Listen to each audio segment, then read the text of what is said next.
Hello everyone, I'm Dr. Z. I'm a clinical psychologist. I specialize in gender issues and transgender care, and welcome to my channel.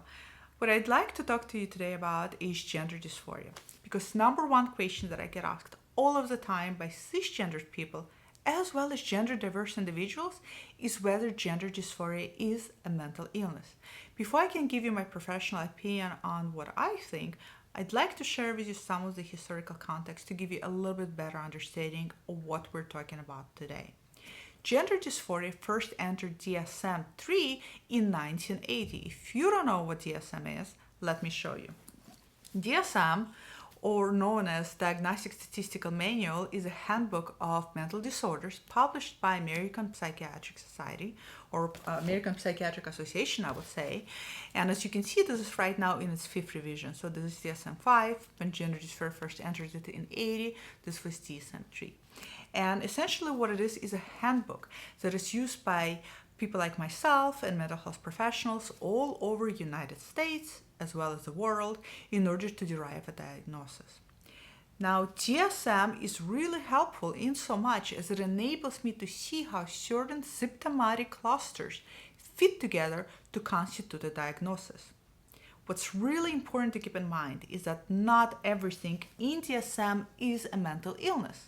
And to give you an example of this, let me talk about homosexuality. Now, hopefully many of you know, and if some of you don't know, homosexuality at one point in our history used to be in DSM and therefore was seen by society as a mental illness until it was officially removed in 1987.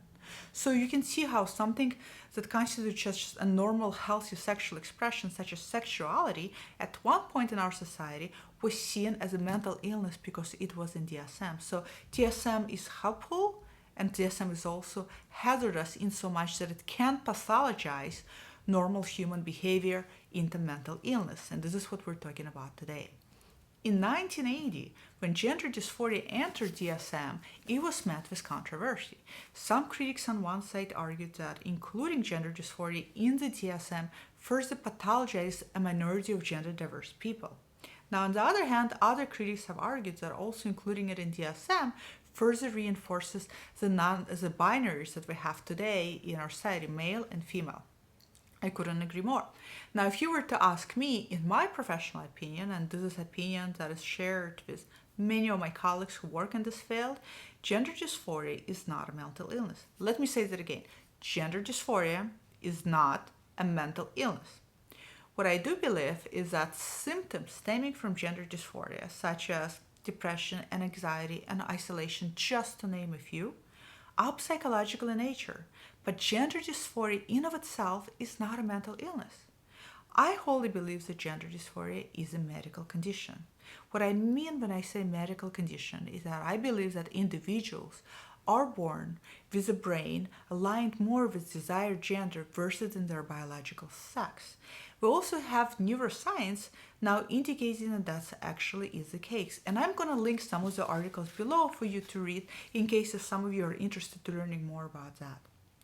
Now, since gender dysphoria has entered and has been staying in DSM, many people have been kind of wondering whether it makes sense to remove it from there since clearly it is not a mental illness.